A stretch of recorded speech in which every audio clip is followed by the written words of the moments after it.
Bonsoir à tous et bienvenue au Journal des Régions. Le syndicat national des enseignants pour le renouveau éducatif au Bénin a tenu à Parakou son conseil national pour le compte de l'année 2023. Au menu des échanges, les enjeux et défis des élections professionnelles sectorielles. Je vous propose de suivre le secrétaire général adjoint du syndicat au micro de Osenia Deleke et de Abdoulofo Edrissou. Depuis l'année passée, nous avons fait une nouvelle option pour la tenue de notre conseil syndical national. Cette option consiste à tenir le conseil sur 2 sites, de façon à rapprocher bien plus les structures de l'organisation à sa fêtière en vue d'une forte participation et d'une forte mobilisation, de réduire les peines des participants et tout ceci pour plus d'efficacité de l'action syndicale. À l'évaluation de l'édition 2002 à Djougou et à Alada, l'expérience a prouvé ses points forts et ses avantages, et c'est la conséquence de notre présence ici ce matin dans la cité des Koboro. Le conseil de cette année se tient dans un contexte où le secteur de l'éducation attend un événement majeur, un événement de taille qui déterminera à coup sûr la survie ou non de bon nombre de syndicats. Je voudrais parler des élections sectorielles. Le SINER Bénin a bien conscience de la situation et vous sert déjà en ordre de bataille pour affronter cette échéance avec sérénité et détermination. Le thème en dit long. Nous sommes persuadés qu'au soir des élections annoncées pour le mois d'octobre, notre organisation sortira rayonnante et requinquée. Nous sommes donc convaincus que de belles idées et de bonnes résolutions sortiront de ce conseil. À Natitengou, les acteurs de la mode vêtements participent à une université de vacances organisée par le ministère en charge des enseignements secondaires, techniques et de la formation professionnelle. Les détails avec Jean-Claude James et Yva Gouroupessi. 42 au total. Les participants sont pour la majorité enseignants dans les établissements publics et privés des métiers de la mode. Après des échanges de 72 heures autour du thème « Efficacité des apprentissages pour une meilleure insertion professionnelle des formés », ils sont parvenus à des résultats, dont une vision pour ce sous-secteur de la mode. Vision 2026. Les formés des métiers de la mode vêtements sont dotés de compétences pour une insertion professionnelle réussie et sont capables de poursuivre leur formation au niveau supérieur. Nous ne saurons finir sans réitérer nos sincères remerciements à l'endroit du président de la République, son Excellence Monsieur Patrice Athanase Guillaume Talon. La mise en œuvre de votre plan d'action élaboré conduira à terme au renforcement du savoir-faire, du savoir-être de nos générations montantes. Je constate que nous avons développé de la résilience dans son vrai sens. L'espoir est permis. Les résultats de l'UV sont attendus à un plus haut niveau que nous le pensons. Le ministre me charge de vous remercier pour votre engagement. Cette université de vacances a été aussi possible grâce à la disponibilité des aînés dans le domaine comme Rachel Chabikao, Michel Deguenon et Oxlo Nassi Adjakidje qui ont partagé avec ces spécialistes des métiers de la mode vêtements leur expérience.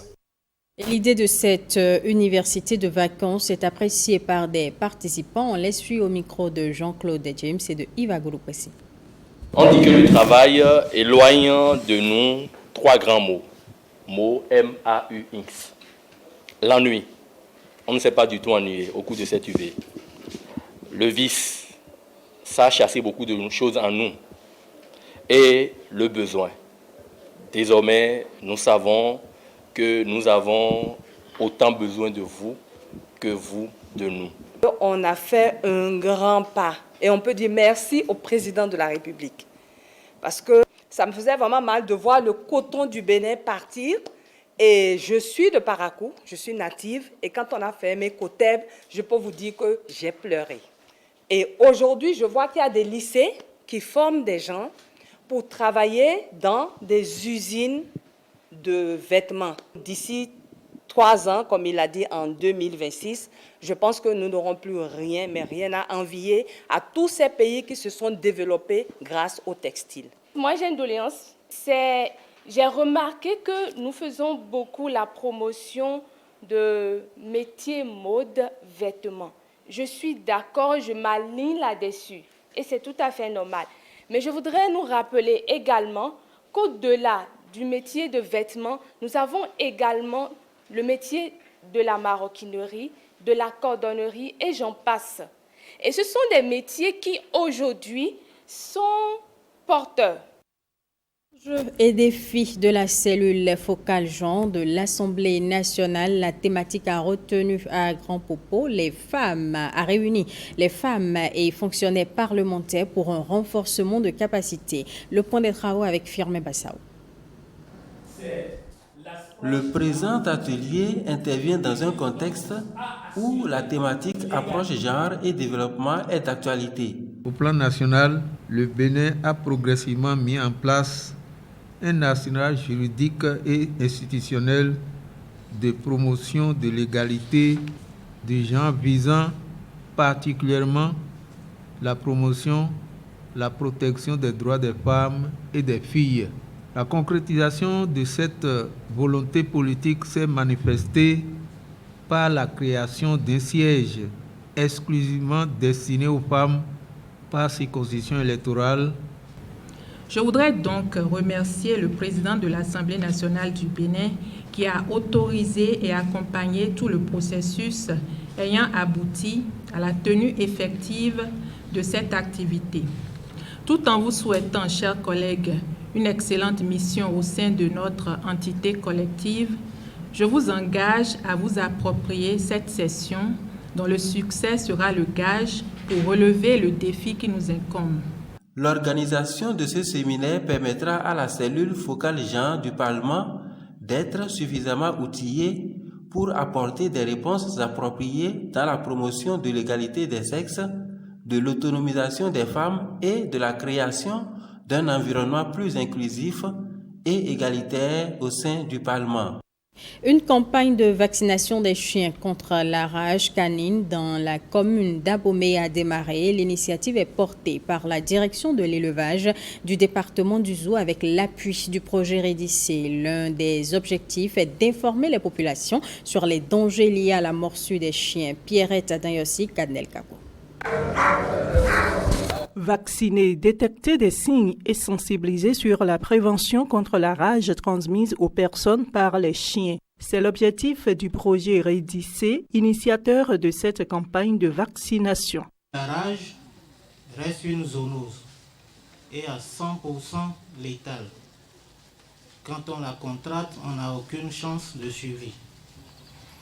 Malheureusement, le vrai problème, c'est que 4 cas sur 10 concernent les enfants, surtout ceux âgés de 5 à 14 ans. C'est ainsi qu'en réponse à l'appel du gouvernement, le projet Rédissé, aux côtés donc des services vétérinaires de santé publique, a mobilisé les intrants mais aussi les personnes ressources. Selon les statistiques, 29 cas de décès dus à la rage ont été enregistrés au cours du premier semestre sur l'ensemble du territoire national. Avec la tendance qu'on est en train de voir cette dernière année, ça risque de nous faire péter les plombs. Les autres années, c'est une moyenne de 10 qu'on a dans l'année. Déjà, on n'a pas encore fini. On est en train de faire le premier semestre. On a déjà 29 décès déclarés. Le département du Zou a connu le 31 mars dernier une crise zoosanitaire de rage humaine avec 6 cas de perte en vies humaines dans les communes d'Abomey, de Boïkon et de Djidja. La vaccination systématique des chiens, chats et singes fait partie intégrante des stratégies mises en place par le protocole sanitaire pour la gestion de la crise. Les autorités invitent les propriétaires d'animaux, chiens, chats, singes et autres à sortir pour les faire vacciner contre un taux forfaitaire de 500 francs. Un prix subventionné par le gouvernement à l'occasion de cette campagne de vaccination qui va se dérouler du 21 août au 21 octobre 2023 dans les communes du Zou que sont Abomey, Boycon, Kové, Didja, Zakota et Zobodomé. On reste dans le domaine de la santé. Le Conseil départemental de la Liborie de l'Ordre national des médecins du Bénin n'est pas resté en marge de la semaine du médecin. Après 5 jours de dépistage du diabète et de l'hypertension artérielle, les médecins du département se sont retrouvés en assemblée générale à Kandi. Le point de Patrick Ayadi et de Judikaël Aïna. La semaine du médecin de la Liborie, une occasion de diagnostic des maux qui minent l'ordre national des médecins du Bénin. Face au manque d'intérêt des médecins du département à la vie de ce creuset, une assemblée générale de vérité s'impose. L'ordre des médecins que nous appelons de tous nos voeux, à hauteur de devoir, requiert la participation et l'engagement de chaque médecin où qu'il soit. Mais force est de constater que certains confrères ne s'intéressent pas à la chose commune. Nous formulons l'espoir que cette Assemblée générale nous conduise aux réponses à ces interrogations et également au réveil des consciences des missions classiques et nouvelles de l'ordre des médecins de la Liborie. La modulation des comportements pour un meilleur respect de l'éthique et de la déontologie médicale. La semaine du médecin de la Liborie, ce sont aussi des moments de partage du savoir à l'image de cette communication portée sur l'épineuse question d'établissement du certificat médical. Il y a souvent des problèmes par rapport au certificat. Soit des certificats sont mal écrits, soit des certificats sont délivrés à tort et à travers, il y a des certificats de complaisance, ou alors les médecins ne comprennent pas forcément comment est-ce que le certificat doit être rédigé, dans quelles conditions. Et c'est ainsi que nous avons décidé, au cours de la semaine, d'aborder ce sujet-là et de parler de la question des ITT, donc ce qu'on appelle communément les incapacités totales de travail ou les incapacités temporaires totales. Dernière ligne droite de l'événement, médecins et infirmiers ont abandonné leur blouse le temps d'une partie de football au stade Saka Kinagezere de Kandi. Après 3 jours de valorisation du patrimoine culturel immatériel béninois, les organisateurs du Festival international Zogben ont fait le point. Fifamen Salomé Atadeji et Petronilo Kossou pour le compte rendu. Ils ont participé activement à l'organisation de la 3e édition du Festival international Zogben. En signe de reconnaissance, la promotrice offre ses trophées à ses partenaires et collaborateurs investis. C'est le lieu de rendre hommage à ces fils d'Okeo dont la chaleur et la fraternité ont été la clé, entre autres, de cette réussite. C'est le lieu également de saluer le gouvernement du président Patrice Talon, dont les ministres du Développement, de l'Énergie, de la Sécurité publique, de l'Intérieur et de la Santé ont été particulièrement des facteurs déterminants qui ont joué pleinement leur partition pour auréoler la fête de la culture et de la promotion de la destination Bénin. Selon la promotrice, cet événement a été une réussite malgré les nombreuses difficultés rencontrées. Pendant 3 jours, la terre d'Okeo a vibré ainsi au rythme du patrimoine culturel immatériel béninois, avec plusieurs manifestations dont des danses patrimoniales, la gastronomie locale, les animations culturelles, le circuit touristique d'Ansavet, le marché des produits locaux, loin d'être un financement à fonds perdu.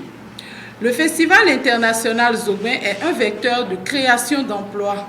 Le gouvernement reconnaît de ce fait l'intérêt culturel et patriotique que revêt le Festival international Zogben. L'organisation de ce festival culturel d'envergure internationale met un accent particulier sur le patrimoine culturel et cadre fortement avec la volonté du chef de l'État de renforcer l'unité nationale autour des repères historiques de la nation et de mettre la richesse culturelle au service du développement touristique et du développement économique. L'édition 4 du festival Zogben va se dérouler à Webo-Agon, situé dans le département de l'Atlantique. Ce sera tout, mesdames et messieurs, pour ce journal et merci de l'avoir suivi.